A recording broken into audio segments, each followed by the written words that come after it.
Good evening, and a very warm welcome to all of you. Tollygunge Club is proud to present a truly special event today, a discussion between award-winning journalist Barkha Dutt and life coach and counselor Diya Jaiswal on Barkha's recently launched book, To Hell and Back. This extraordinary publication takes an intensely human and personal approach to explore the impact of COVID on individuals, families, and communities. Barkha is familiar to all of us as the intrepid journalist helping to throw light on and make sense of complex and urgent issues in India and abroad. In her book, too, she does just that. It is at once a profoundly moving collection of stories of lives devastated by COVID, and at the same time, rich with compelling insights, analyses, and observations about the socio-economic and cultural realities of contemporary India. Barkha Dutt is an award-winning TV journalist, anchor, and columnist with more than 2 decades of reporting experience. India's only Emmy-nominated journalist, she has won multiple national and international awards, including the Padmashree. She graduated from St. Stephen's College, Delhi, and did her master's in journalism from the Graduate School of Journalism at Columbia University, New York. Barkha has reported from some of the toughest spots and conflict zones in India and across the world, including Pakistan, Iraq, Afghanistan, Libya, and Egypt. Indeed, it was her frontline reporting of the Kargil War that first made her a household name. An outspoken feminist voice on the global stage, Barkha is the founder-editor of Mojo, a multimedia events and content venture, and the founder of We the Women, a multi-city festival and current affairs website that focuses on the biggest gender debates of our times. She is a featured columnist with Washington Post, appears regularly as an analyst on CNN and BBC, and is also contributing editor at The Week magazine. In conversation with Barkha is our very own Diya Jaiswal, an economic honors graduate from the Lady Shri Ram College in Delhi and a former corporate investment banker with ANZ Bank. Diya is now the founder of Empowerful, a mental well-being center, a certified counselor, life coach, and neuro-linguistic practitioner. Diya is constantly upgrading her knowledge base and skill sets to help her clients better. And she has just reached another milestone by receiving certification this April as Happiness Coach from Berkeley Institute in the US. The book is available at the venue, and Barkha will be happy to sign your copy. Now, over to Barkha and Diya.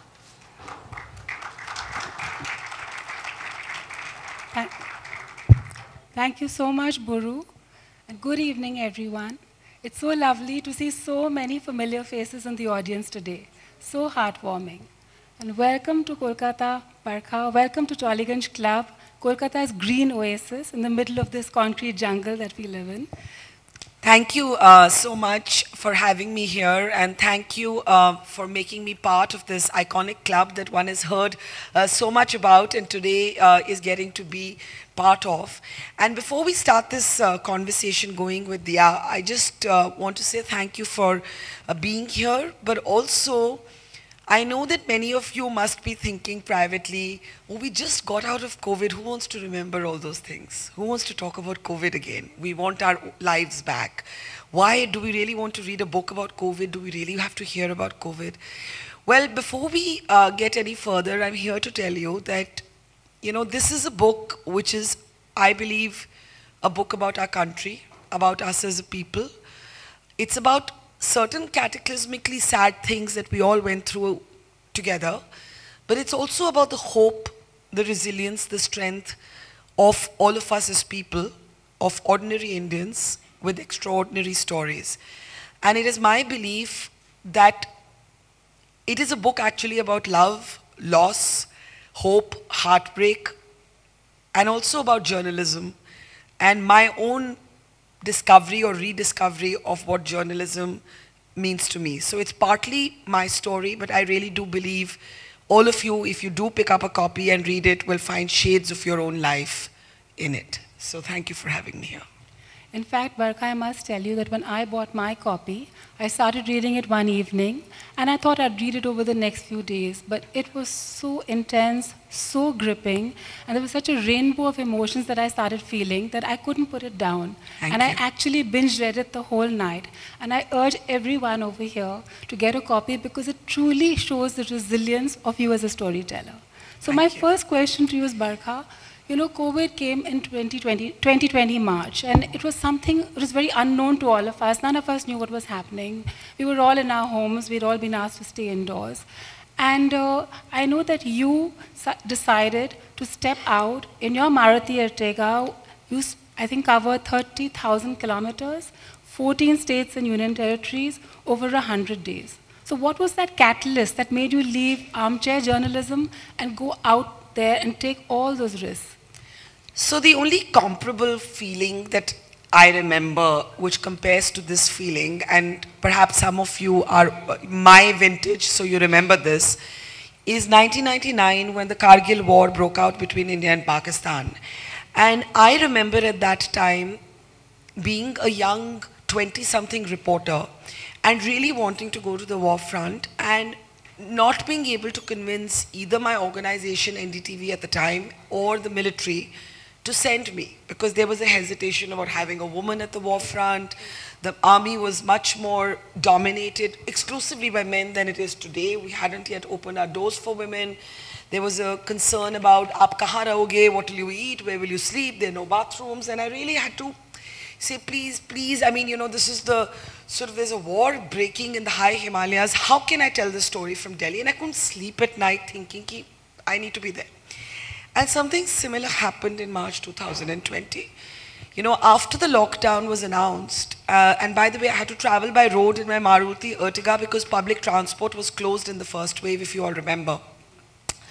I live in Delhi, so as a journalist, I was in exempt essential service, which means that the lockdown didn't apply to me because I was considered an essential service. To my surprise, however, the biggest media organizations did not send people out for the first 40 days. They were all sitting in their studios. And it was me who had just recently founded Mojo and become a media entrepreneur, the owner of my own media company. And I just started. We were 4 people in my basement. And I said, nikal ke to dekhte hain ki ho kya raha hai? So I went to the borders of Delhi and I saw a whole line of men, women and children walking. And I said, where are you all going? And they said, we're walking home.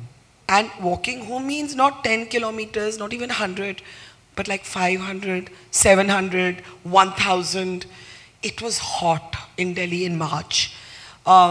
These were all daily wage workers. Most of them had obviously, you know, everyone's economic activity had shut. Most of them had a little bottle of water and a packet of Parle-G biscuits, no money, thoda bahut, maybe 10, 20, 100 rupees.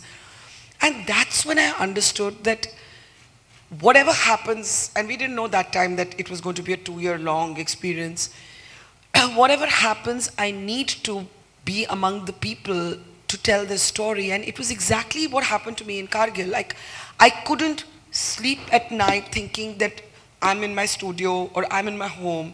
I knew I needed to be where it was happening. And in the case of COVID, in the case of Kargil, it was a defined place. I had to go to Kargil. It was also a defined time. In COVID, there was neither a defined time, nor was there a defined place. And I also understood that different parts of the country were handling this differently, responding to it differently. So I ended up doing this massive road trip and being on the road, as you said, for 120 days continuously. The second wave was similar, but by then public transport had opened, so I was able to fly to different places. And what was particularly striking to me when I was reading your book was how you named every single person in the book, which means that you connected with each one of them. Of course, you must have got their consent to name them. And because you were naming them and you shared their stories, we all connected as readers when reading the stories. And I also wanted to add, before I hand it to you, that you have said in the book that the virus was anything but the great equalizer. In an already stratified society, it created a new social order. That the pandemic was inherently egalitarian was wrong. So can you tell us what is this new social order that you speak about? So, you know, when the virus first started, all of you will remember this. One of the things you used to hear constantly and read constantly is that the virus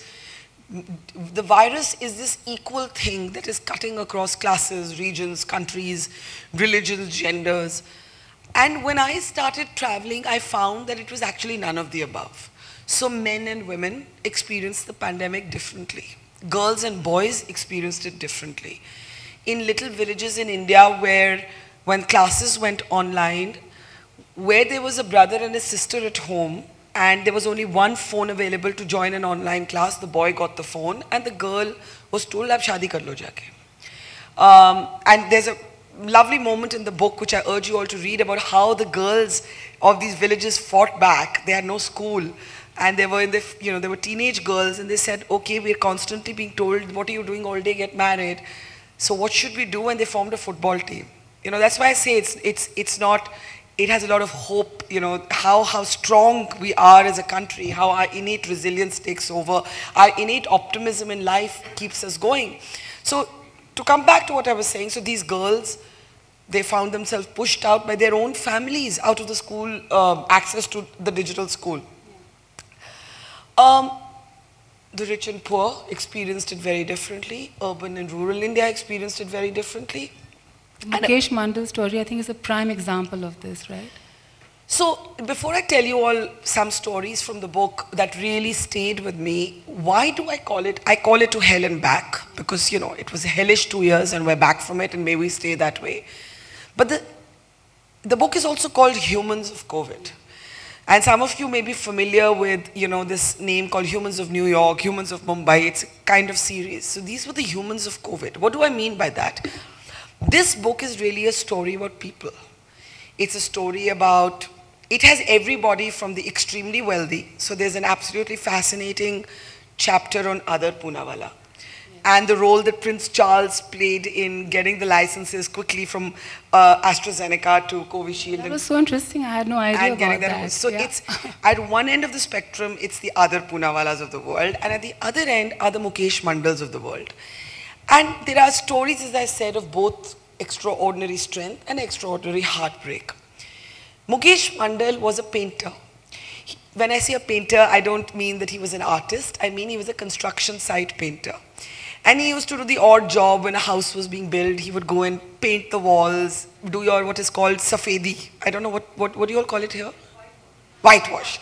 Okay, so whitewashing, we call it safedi in North India. So whitewashing, he used to do that kind of painting. And obviously, like so many other people, suddenly he had no work.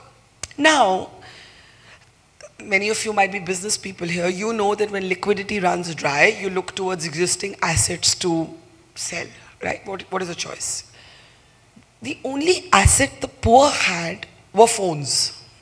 So this man had a phone, and he sold it for 2,000 rupees. With those 2,000 rupees, he went and bought one table fan for 500 rupees. With the rest of the money, he went and bought some wheat, some grains, some dal. He went and gave it to his wife, Poonam. And Poonam was very happy. She said, there's a fan and there's food. And it looked like, maybe even in the midst of this sadness, it was going to be okay. Except Mukesh Mandal was so anxious that the next day, after having given his wife, Poonam, all of these things to get by, he took his wife's sari, he tied it to a bamboo pole, and he took his own life. And I will never forget that day when I reached that little urban village where his family used to live. It was pouring down. His father-in-law couldn't walk. He came hobbling on a stick. He had only one active leg. And he told me what had happened. And there were so many instances like this there. But at the other end, there was also Abdul Malbari, who ran a funeral service. And on his ambulance, the tagline was, "Funerals for lonely humans."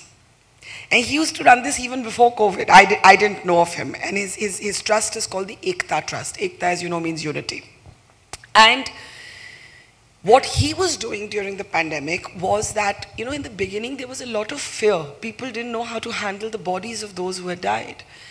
And he would go and pick up the bodies of those who had died and go and either cremate. He was Muslim, but he went to many cremation grounds to perform the last rites for Hindus for bodies that no one else was willing to touch. And he did it for his own community as well. So, for me, these two men, in a way, capture the story of our country, which at any given moment, for everything true, they say about India, the equal and opposite is also true. So in so many ways, these 2 years held a mirror to us, and they showed us the beautiful, humane side of us as people, but also a lot of our baser instincts that set in a crisis. So we got to see both sides. And there's a very nice line in the book where you described Abdul Malbari, where you've said that in his office, there were casket sheets and prayer mats for Muslim burials and Ganga Jal and ghee for the Hindu cremations.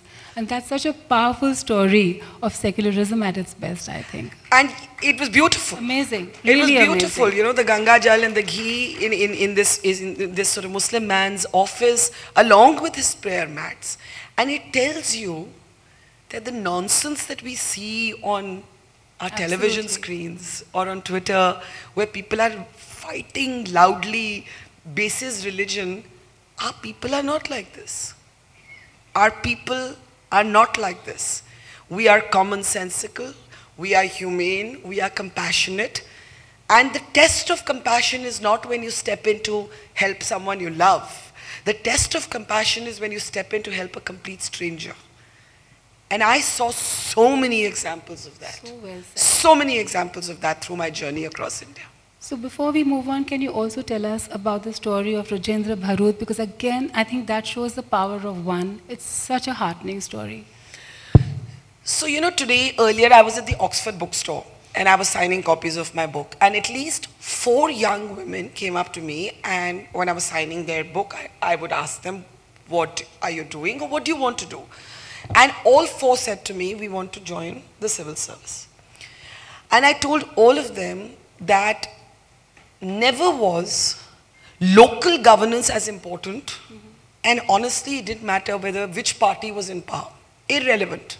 Local governance was so important in this pandemic and in any crisis. And I met some extraordinary district level bureaucrats.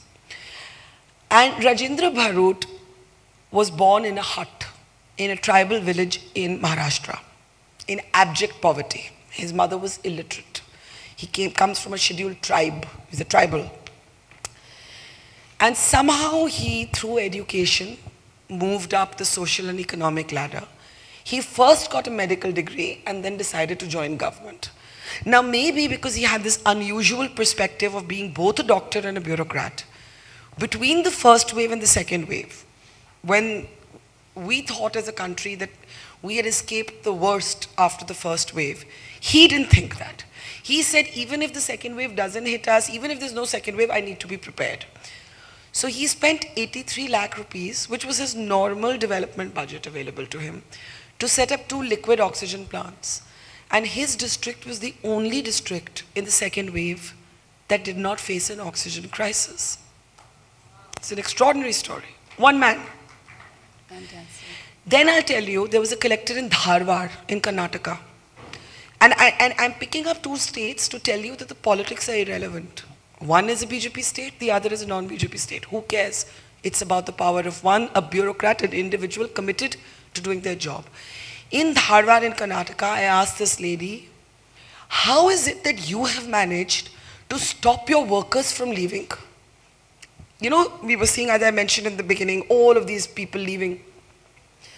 She said, when I saw this was happening in other parts of the country, all my colleges were shut. All the colleges, educational institutions were shut. She said, I took over all the hostels of all the closed educational institutions.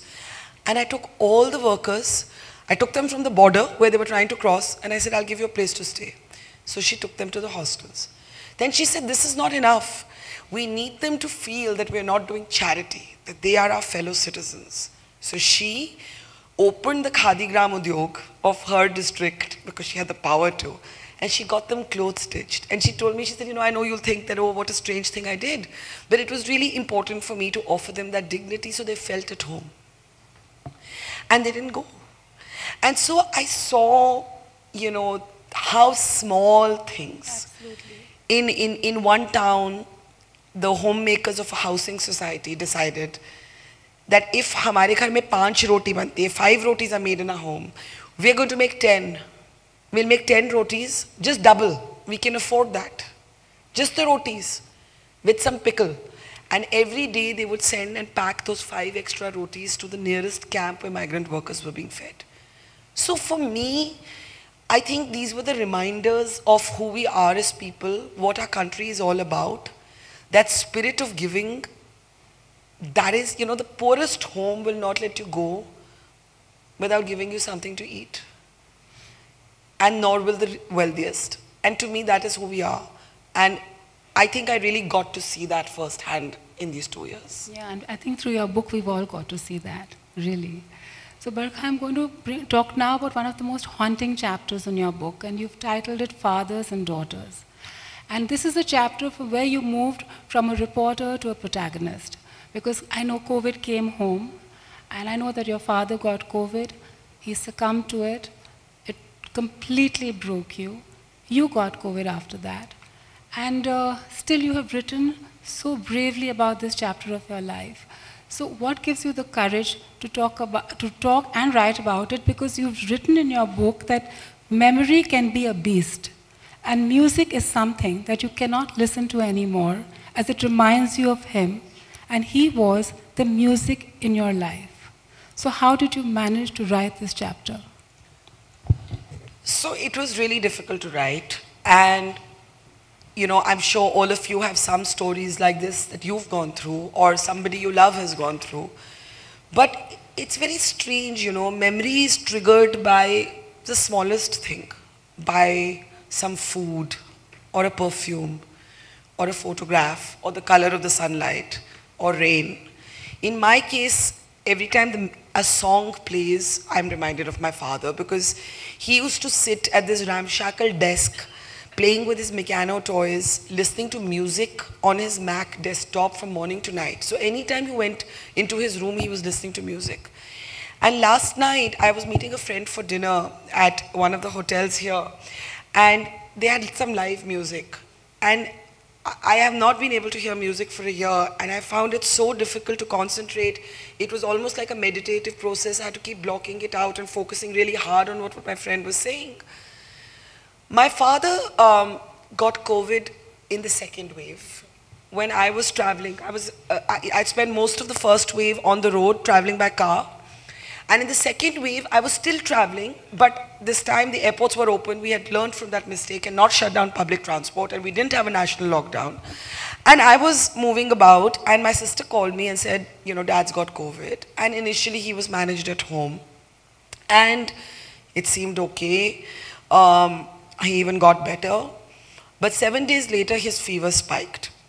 Now, here was the irony for me, I had, as a journalist covering COVID, been inside slums, trucks, trains, bastis, walked on the highways with the workers, and gone inside ICUs with the consent of patients in hospitals at peak. I had gone into children's wards, I had gone into children with special abilities wards. But when it came to my own father,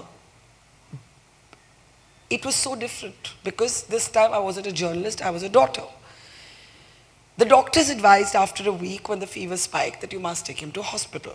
And here, of course, I must confess that while I had spent a year and a half covering the tragedies of those who could never access a hospital, I had watched people die on the street outside the closed gates of hospitals that did not have beds or did not have oxygen.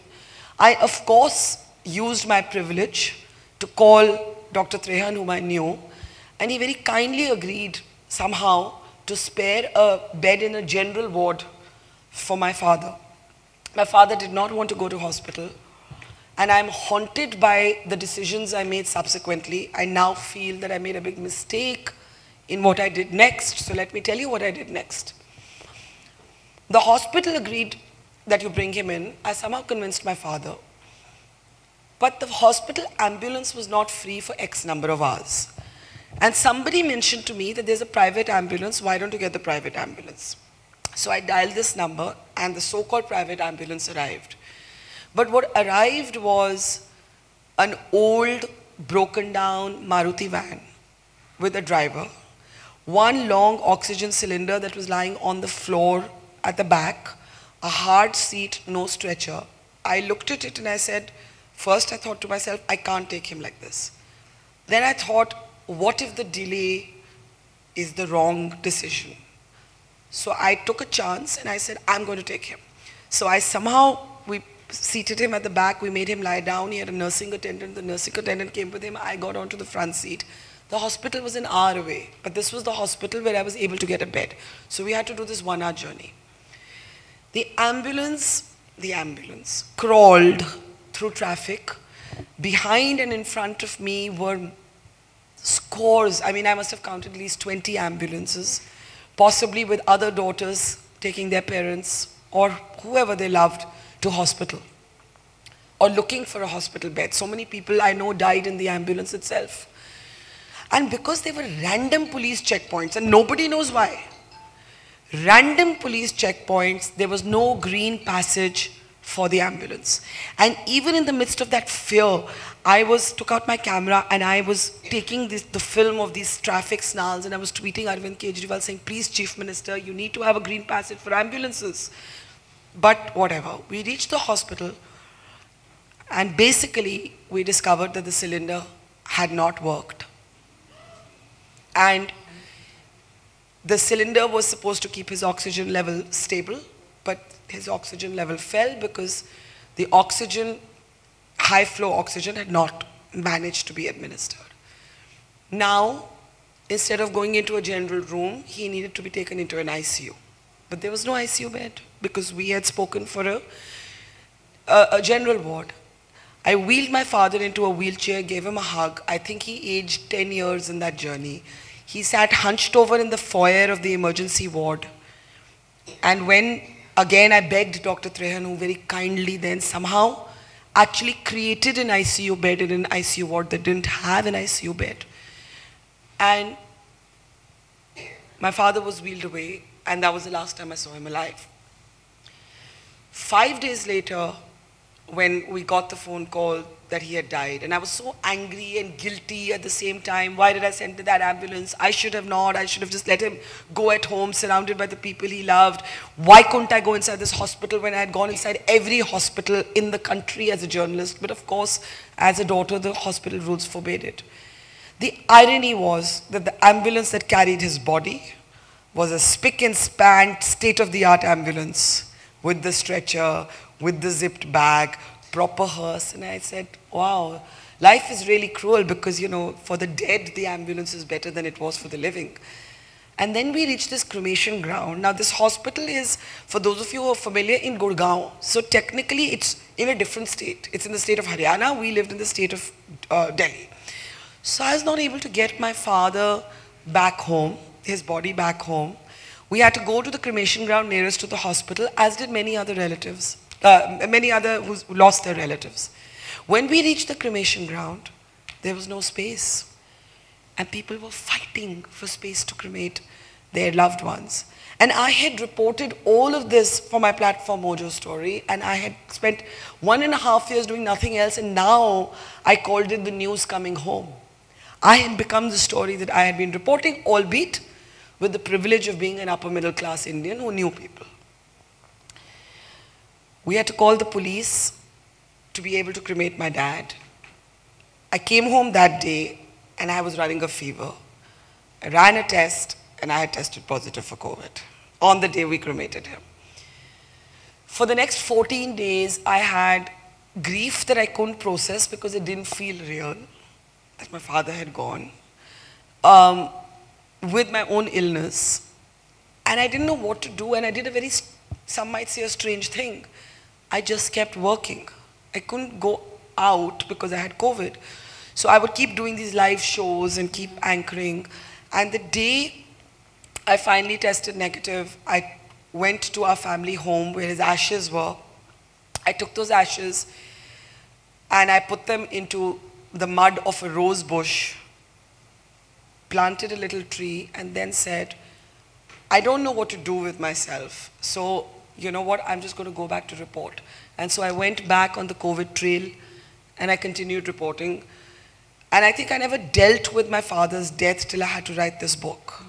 I think I never dealt with the things I saw, good and bad and ugly and, you know, heartwarming and heartbreaking. I dealt with none of it till I had to write the book. And when I sat down to write the book, I had a fellowship at Oxford. I called my publisher, Chiki Sarkar, who's also from the city. And I said to her, I can't do the book. And she said, why? I said, I just cry every night. I cry every night. And she said, we'll delay it. We'll delay the publication by a month. But you had once told me that you got to witness history. And that history needs to be chronicled. So you will have to find the strength to do it. And thus was born this book. So, you know, Barkha, if I can say at this point,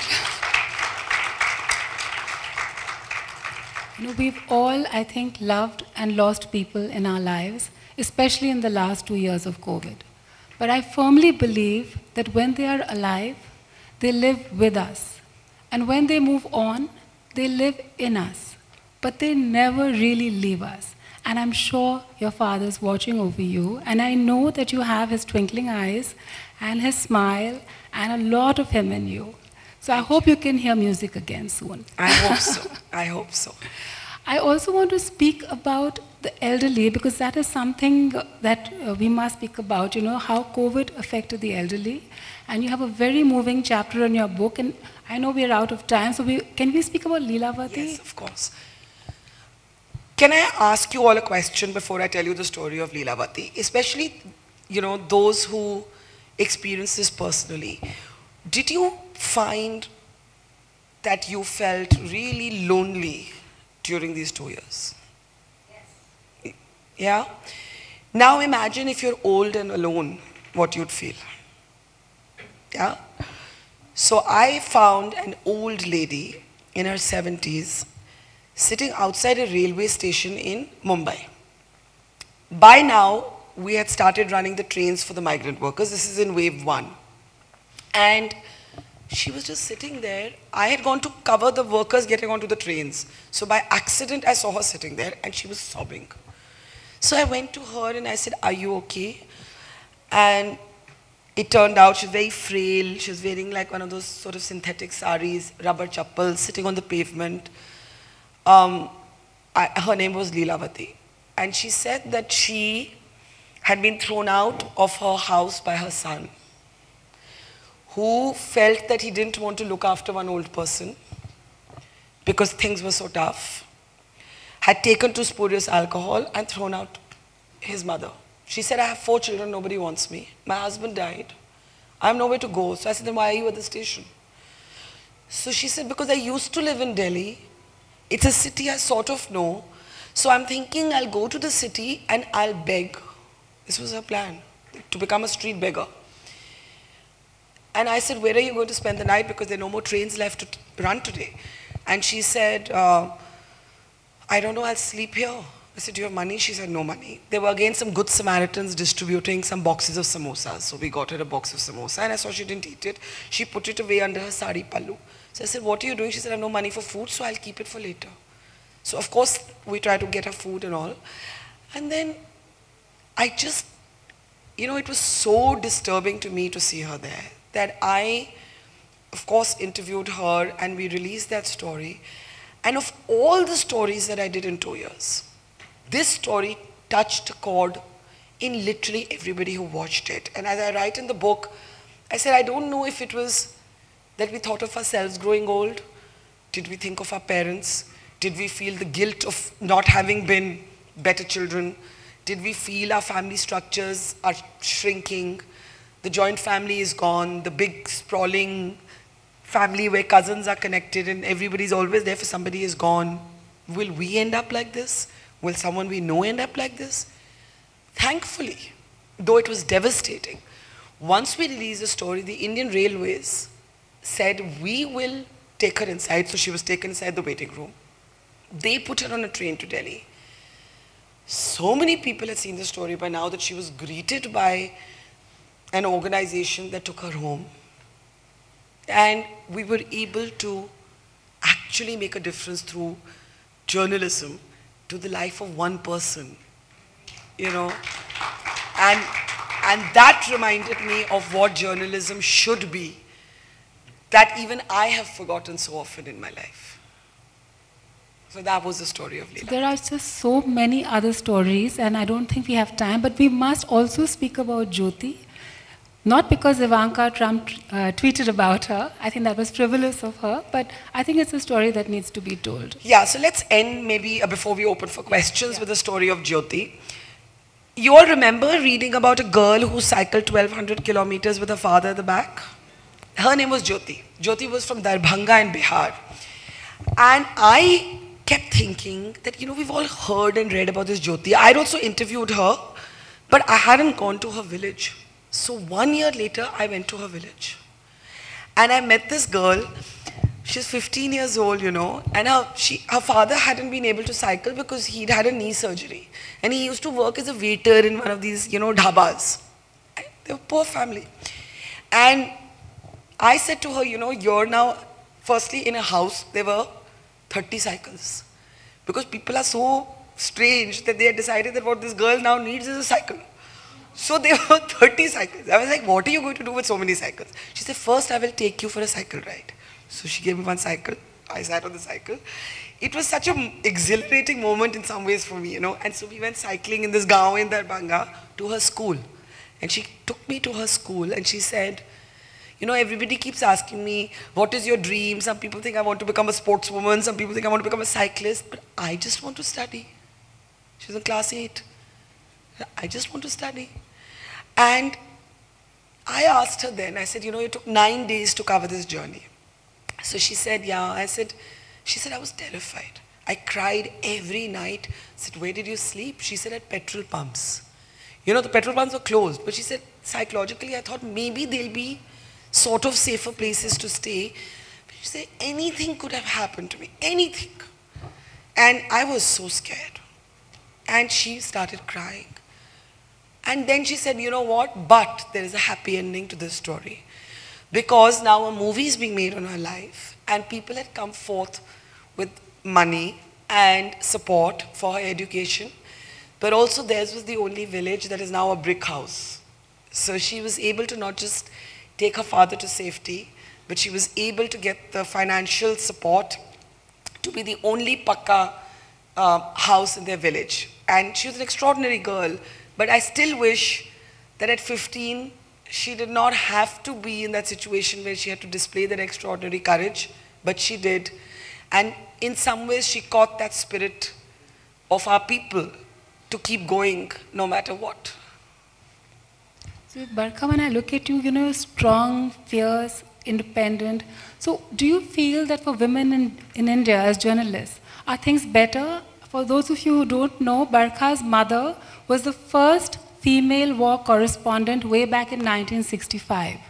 And of course, she covered the Kargil war, now she's covered COVID. So have things changed for women? As journalists, I'm talking about. I mean, yes and no. I think that every generation of women opens doors for a subsequent generation. So my mother, who had a tough time getting a job at the Hindustan Times because at that time there were no women in journalism.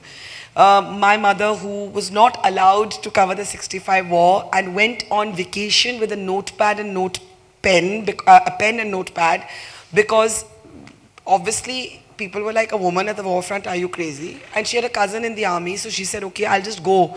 So she went alone and she started sending these dispatches from the war front that the paper then covered and published. So I had grown up with that kind of role model. And 30 years later, of course, I was having a different argument about Kargil. I was allowed to go officially, eventually. And so every generation enables more freedoms for the next one. But it's a long, long fight. Women are able to cover and report on most things today, but owners and bosses continue to be mostly men. I decided that I was going to create a new challenge for myself as I was approaching 50. And I decided that much as I had been a child of television, it was time for me to be my own boss. And though I had great 2 decades at NDTV, I wanted to find my mojo again, which means magic. And so I founded Mojo just as the pandemic hit. It had been 3 months before. And I'm glad to report that we are today at nearly 800,000 subscribers. We started at the end of 2019. If you do not have, if you've not had the opportunity to watch it, all you need to do is to go to Google, Google Mojo and Barkha, and it will take you to my channel. And I hope you will watch it and tell me whether you think it's an improvement on television. That was going to be my next question. Can they also access it on phones? Yes, of course. So it's the same process? Yes. Because a lot of people I've noticed were asking me that, where is Barkha? We don't see her anymore. So I said, watch Mojo. Yes. And they're like, how do we get to Mojo? You know? Just go to Google Mojo Barkha, and it'll take you to Lovely. So we all know now where to find you. Yes. So we'll open it up for some questions. And of course, Barkha is going to stay back for a few minutes and sign the book. She's catching her flight tonight, but I've requested her and she has agreed to sign the books that are bought today. So we can take some questions now about the book. If anyone has a question, you can just raise your hand. About media, about anything you want. You can ask me anything. Nothing's... Barkha's AMA. Ask me anything. Or share your own experience. I'd love to hear from something that changed you. I mean, it doesn't have to be a question. It can be a dialogue. I think this... Yeah, I'm sorry we can't see the light. Can't see actually. There's someone at the back there. There also and here. Yes, please go Just ahead. if you stand, maybe we'll be able to see you because... Oh, there. Yes. Yes. Well, it was really pleasant to hear your observation and all that. I have one suggestion to make to you. Yes, sir. Since you had reported in the Kargil War and also pandemic, it will be really nice if you also write a book on this Russia-Ukraine war, because their devastation is much more. Yeah. You know, the other day, here only, somebody asked me, what is the one story that you really wanted to cover and you haven't been able to cover? And I said, the only big conflict that I have not reported on is Russia and Ukraine, because it coincided with the release of my book. So I think it's going to be a long war, sir. So I think I will be going there soon, and I hope I'll be able to write something of substance. Because you have the experience of reporting with the Kargil war. Yes, sir. And this also, I Yes, think sir. you will be able to present it much better. Thank you for the Thank suggestions. you. My pleasure. Thank you. At the back. Yes. Please. Yeah, you can just ask.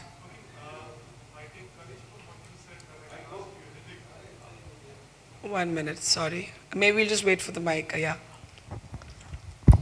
Hi, good evening. Hi. I take courage from what you said that I can ask you anything about media. Now, since you have moved away from the news channel, what we normally find is that all the news channels are very, very negative, and you have so many positive stories to share. What are your views? Is it the TRP which drives it? And why can't we have positive news or positive stories coming around? Yeah. So first I want to tell you that wherever I go, people say this to me, what you have just said. That you people, you journalists, you're so negative. You never find anything good in our country. And you're all TRP chasers. And you would be partly right, but I'll throw the question slightly back at you. And I'll say, do you know what a TRP stands for? A TRP stands for a television rating point. How is it measured? By measuring the audience, right? Now what I'm trying to say is, unfortunately, news has been reduced to entertainment. Most people I know don't even turn the volume up anymore. I don't know if this is true for you all. I don't even know, in my house, I'm a television person. In my house, the TV has not been turned on for 5 years. People who consume TV, sometimes they'll surf on their phones or their iPads, their computers, otherwise they won't watch it. If they do turn it on, वो पीछे mute पे जैसे एक ज़माने में radio चलता था ना, TV is on in the background. What I'm trying to say to you is there are many things wrong with the Indian media. I opened the introduction to my book by accepting a mea culpa that people asked me, is this a new Barkha? And I said, no, I rediscovered the old Barkha. I was reminded of why I became a journalist, and I had lost track of that myself. So there are many things we do wrong, sir. But you have the power with your remote to not even turn on what you like, and to change or click or not click what you dislike, and please click what you like. Because that will empower those who are showing the courage and the compassion to do something meaningful. Do you know, just one other point, for the price of 2 Starbucks coffees, you could be making a difference every month to independent journalism, whoever you like. Doesn't have to be me, anyone you like. So think about that. Ma'am, can I answer that? Please, of course. Ma'am, I don't really agree with what you say completely. You were saying that it is the audience which decides. It's also the responsibility of the journalism or anybody else. I agree with that. I agree with that. And I'll tell you, ma'am, you are in Calcutta, and we used to say that Bengali television or Bengali movies don't do well. The theaters don't run well, and it is only the, say, some copy of a Hindi movies. But now there are good directors coming out with decent movies. So I humbly disagree with you, ma'am. What you say is correct. We have powers to choose, but it is also the responsibility of journalism to see. I opened with that. I opened with that by saying there are many things wrong that we do. And I say, ma'am, if I may just add to it, I don't understand what is the screaming news, which is the headlines and people start screaming. Whether it is X channel, Y channel, Z channel. And I don't know, if you look into any of the newspapers, no 2 newspapers have the same headlines. So we understand there is biasness, which is fine, you can have your views. But people are just reporting, they are not analyzing them. That's what I'm trying to say. Yeah, and I already agreed with you that there's many things flawed about media. I only added a point that when you don't like something, you should reject it. Don't watch it. Because when you watch it, you are adding a viewing point to it, and then the advertiser notices that and advertises there. So anything you disagree with or you don't respect, don't give it your time. Absolutely. That's all I'm saying. That's Absolutely. all. Thank I you. agree with you otherwise. Thank you. We have a question there. Yes. Good evening, Barkha. Good evening. First of all, I must, compliment you for that heart-rending, the experiences that you shared with us. I have a short question, and again, it dwells with COVID. What is your reaction to this great controversy which is going on about the number of people who succumbed to COVID? Is it 4 lakhs or 47 lakhs? Any comments? Yeah. Just for context, the World Health Organization just released a report in the last 2 days saying that India has the largest number of COVID deaths, which have remained uncounted, but also saying that 9 million people globally have remained uncounted, 4.7 million of which are in India. My answer to it, sir, was the same answer I gave on a BBC show. I said, I am not an epidemiologist, so I cannot get into whether the mathematical model that has been used by WHO is correct. Government says it's not. I don't know. But I can tell you what I saw. And what I saw were 2-3 things. People who did not have an RT-PCR test and died from COVID-like features, and I met many such people in the villages of our country, were not counted. People whose relatives died from oxygen shortage. Just now a daughter whose father died from oxygen shortage was on my program. They were not counted. The states had to go back to the center and say how many people died from oxygen shortage in their states. Not one state said anyone died from oxygen shortage. So in Parliament, the number of people who died from oxygen shortage, 0. Come on, we all lived through it, right? We all lived through that time. People who did not have even access to a hospital. So I'll tell you, I traveled extensively across rural India, and I would go to villages and I would say, are you experiencing more deaths in these months? And every village would tell me 14 to 15 more people have died this year than last year, typically, if you take an average. What were their symptoms? Fever, those COVID symptoms they would describe. आप hospital नहीं गए, they said नहीं, वो बहुत दूर है. Primary healthcare centers were closed. And then finally I had taken a boat down the Ganga river where, and this is where we must applaud men like Abdul Malbari, I saw bodies abandoned in the river because in rural India, there was so much stigma attached to COVID that people were just throwing the bodies, yeah. So these 4 categories of people were not counted, not because anybody decided not to count them, right? They just weren't counted. Now, one doctor I was interviewing gave a very good suggestion. He said, okay, Government of India doesn't agree with WHO. None of us are technical experts. Maybe when the next census is conducted, which is due for September 2022, when you're doing the question, you ask them, did somebody die in your house in March, April 2021 and 2022? What were their symptoms? Yes, they could have died from other ailments. And one of the things I write about in this book is we forgot other illnesses. We forgot that people have heart attacks, cancer, tuberculosis, kidney disease. And so many people I met died because at that time, they couldn't get access to a hospital. Now, should they be counted as a pandemic death? Should they not? The jury is open. But I do think, I don't know about the polarity of the WHO versus some other study versus some other study. But aankho dekha haal jisko Hindi mein kehte hain, I saw this with my own eyes. I believe that this could be resolved if India and all the states transcend politics and take an initiative to do let's do our own survey.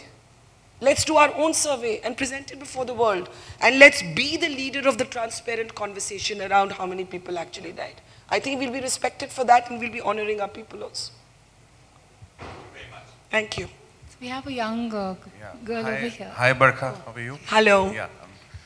Barkha, I wanted to know that belonging to a position in society where you are quite privileged, see. Yes. Yes. And I myself, I joined the IAS at 22. And born in the 80s, we've never seen a disaster. We've only heard about partition. We've only heard about problems. Yeah. This was the first, my wife is also in the civil service. This was the first thing that we saw, Priyanka and I, where we felt we are going through 47, we are going through a disaster again. Yeah. And we've lost family members, you've lost your father. And there was a time in this 2-year time, I cannot pinpoint now, when my batchmates all over the country were helpless. We have groups of IS officers with all the cadres as friends, and we saw that people were helpless.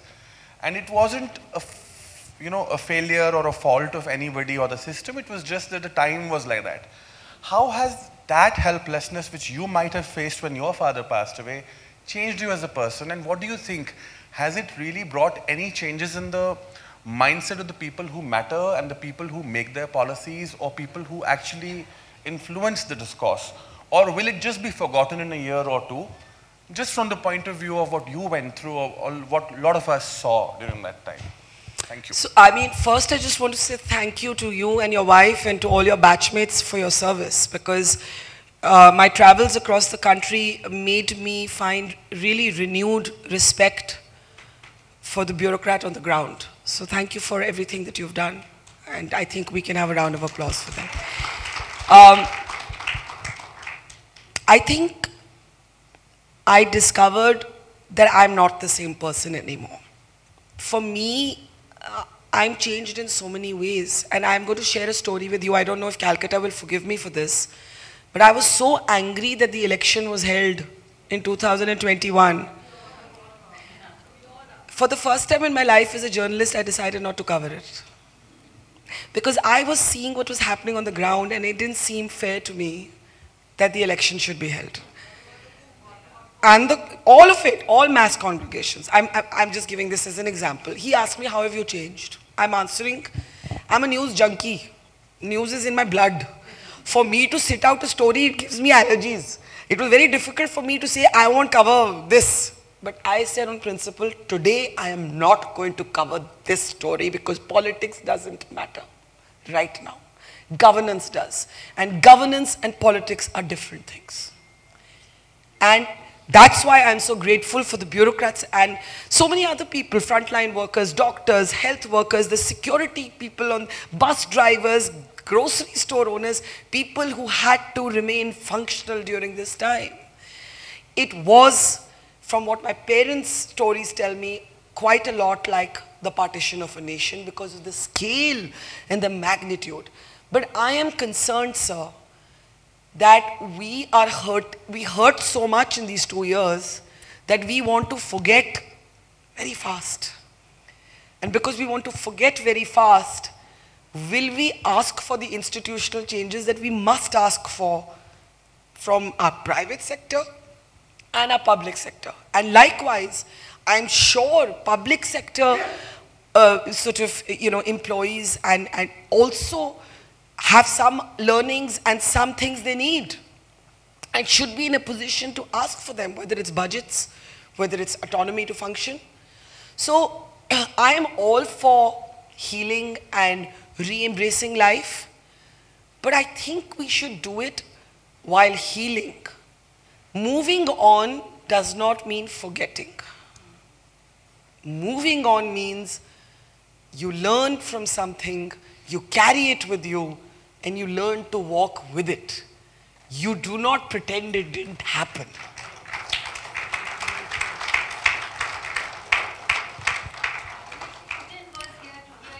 I think we'll take a question from the young member of the audience at the back.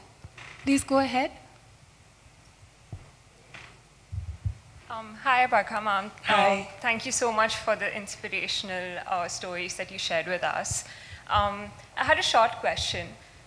So like you said, during COVID, in a sense, the public healthcare system was collapsing. And there wasn't much government support that we were seeing during that time. Not as much as we would expect. I was wondering, for young people like us, what do you think our future is in this country?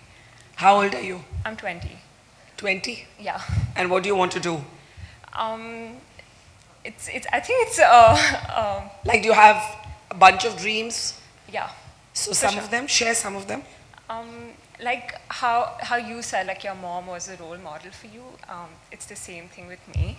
And I definitely want to grow up and be like my mom. She's strong, she's independent, and she strives to do that. And that's something that... Is she here? She's sitting right here with me. Hi, Mom. I don't think you should feel like there's no future for you here. It's your country, it's our country. Right. And I think that if people feel strongly about something, they must engage with the things they feel strongly about, right? I didn't know at 20 what I wanted to do. I thought I wanted to make movies, then I thought I wanted to be a lawyer. I trained to be a filmmaker. I ended up being a reporter quite by accident, and then I loved it, and I do what I love. The only thing I can say to you is two things. One, do what you love, and that can keep changing. But two, if everybody is going to give up and say, oh, there's no future, then we'd lose the right to complain slightly. Try at least. Give it your best to change the things you care about. And if it still doesn't work, say I gave it my best, maybe I need to look for something else to do. So of course there are times when you really feel shitty about everything, about your own life, about things around you. I feel it too. But somewhere I have that stubbornness in me. And I tell a lot of young people, don't give up your stubbornness. Listen to that stubborn little voice inside you telling you, keep going. I was interviewing Hillary Clinton recently, and she said, you know, the one thing, the only piece of advice, and that really stayed with me, and she said the only piece of advice I'd give anybody young is keep going. Just keep going. Thank you so much. You'll feel better, I promise you. Thank you. I think we're out of time. We take a last question here.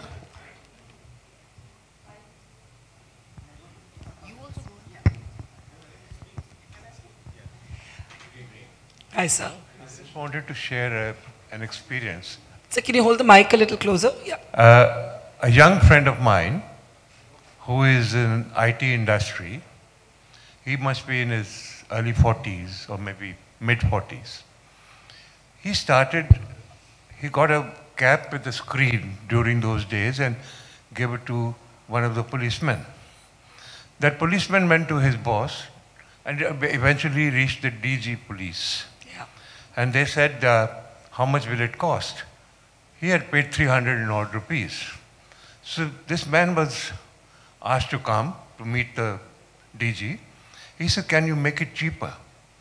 He sat in the evening with his son, daughter, wife, mother, and started making, and he invented the thing and supplied to the police at 2 rupees and 50 paisa. Fantastic. Fabulous. Fantastic. And he supplied to the entire police force. It's fantastic. Please give him our gratitude, because this is my point, that one person can, it's that, so you would remember this. When I was a school student, there was that iconic image of Tiananmen Square, the tank coming and one person standing in front of it, right? One person is all it takes, and if there are many one people, we have a different present and a different future. I really believe that. It's a lovely story. Thank you, and lovely story. One last question, Yes, I think. yes. Yeah. Okay, I had this question. The Indian government says the registration of deaths in our country is pretty robust. Yes. But you've traveled, in the urban areas, I'm sure it's robust. You've traveled in the rural areas. I mean, are deaths, can you cremate a person without a death certificate? You actually can. And here's what I discovered. I didn't know anything about this when I started traveling. But one of the things that was happening was, like I said, there were these mass cremations taking place. And sometimes they were being performed by people who didn't know who they were cremating. Good Lord. Yeah, so because as I said, there was a case of abandoned bodies. And therefore, ma'am, I am convinced that there are many people who have remained uncounted. I also add to that the death certificates in several states, the people who were giving them were instructed not to write the cause of death in the death certificate, because compensation had to be provided for those who had died from COVID. And therefore, the trauma of the ordinary poor in many states became, how do I get the death certificate to acknowledge that there has been a COVID death in my family? And because of this also, getting a death certificate was the most traumatic experience for so many families. And so I would have to respectfully disagree that maybe there are many things robust about our country, by the way, like mass immunization. When the vaccine program started, it was brilliantly done. We just delayed starting it. Similarly, we may have, and we do have, quite robust systems of local governance. But what was happening here was different. As I explained, there were things slipping through the cracks, whether because bodies were being abandoned, whether because this strange rule that if you hadn't got an RT-PCR test, you would not be counted. You could be in the ambulance, you could be on the street, outside the hospital with every COVID feature. Now, in a village where the primary healthcare center is closed and you can't get an RT-PCR test, should you not be counted if you have died from COVID? That is my point. Or if you have a, I remember meeting a sweeper in a municipal corporation who sold everything he had to pay the hospital bill of his wife. And his name was Sher Singh and his wife's name was Manju. And he shared a little video with me where he's standing with her in the hospital bed and he said, "Ye Manju hai meri begum, aur ye bilkul theek ho ke ghar jayengi." He sold everything he had. The oxygen ran short in that hospital. She never made it. He had no money. As he said, na biwi rahi, na zameen. He won't be counted because oxygen shortage deaths are. So there is a gap. I'm not saying that gap is willful. I'm not saying anybody got up and said, let's not count our dead. But this is what happened because the scale of tragedy was so cataclysmic. And I think we owe it to people to at least count them. Yeah, absolutely. Thank you. Thank you. I think, Anil, would you like to join us on stage now? Thank you very much, everybody. I'm here for a bit at the back if you'd like to talk to me, pick up a book, whatever. Thank you for having me. Ladies and gentlemen, we've just been through an intense hour of emotional and poignant events over what was perhaps the most apocalyptic events that have happened to the world in the last maybe century and have transformed the human narrative forever. But what comes through when Barkha speaks, there are stories of trauma, stories of tragedy, but what it seems to stand for is courage. Seems to stand for hope. And thank you for being the disciple and the gospel of hope. And you're a symbol of courage, ma'am, and we're delighted to have you with us. This would not have been possible without our very own Divya. She's so elegantly, she has brought the questions out.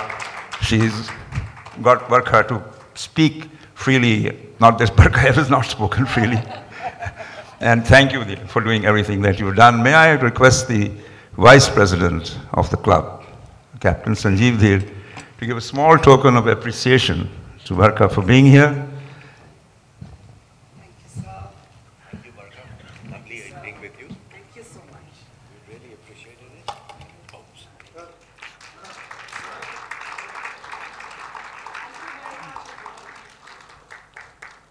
And Diya, without you, this wouldn't have happened. Thank you very much. This is your own club, your own home, but thank you for being so much part of it.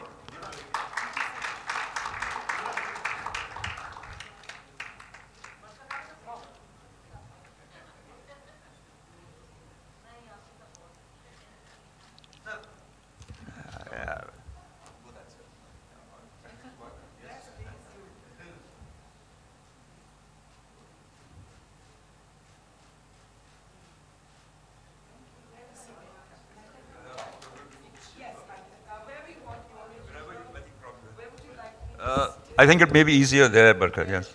So Barkha is going to be sitting there, and those of you who would like to have your copies signed by her personally, you're welcome to go there. Thank you.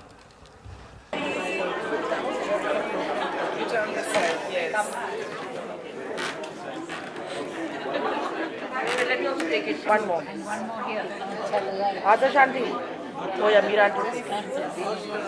Okay. Something. After you did, then we can stop watching.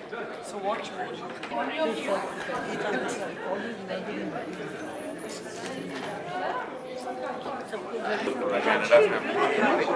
किसके नाम से लिखा है? You can write it for group one.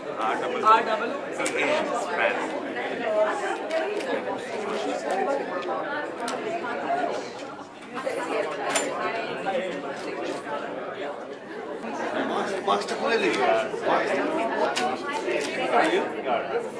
Got it? Thank you so much.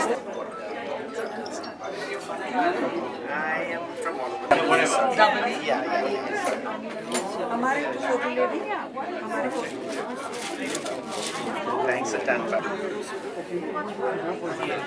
Nice.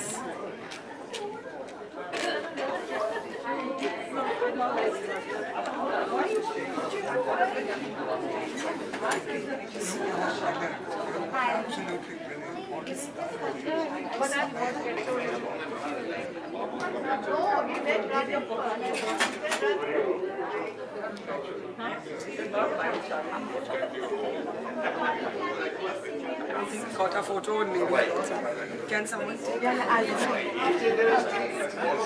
take it and I'll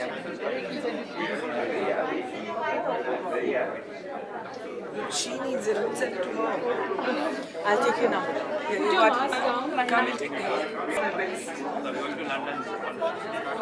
Please do. Give me a lot of love from you. Thank you.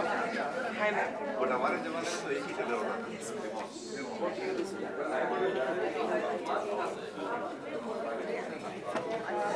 Good bed.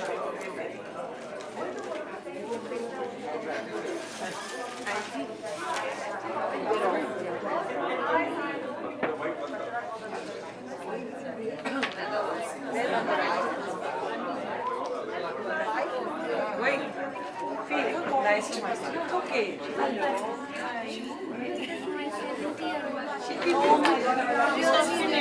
Finished. Very sad. Very sad. Books are finished. Amazon.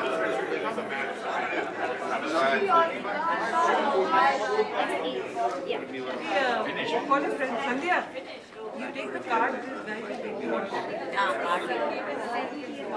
When? It's over. Just give your card.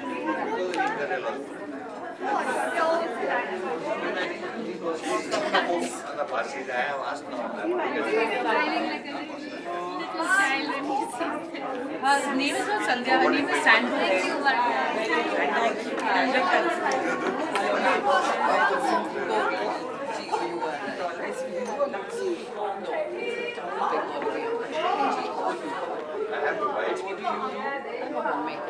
you.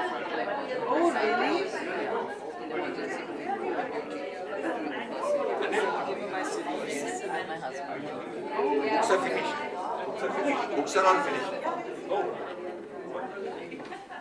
You can take a card and I had nothing to do with the books. So you've run out of books. You've run out of I said, I'm good. I know many people want it. My friend never got it. I would have got such, I'm sure that you put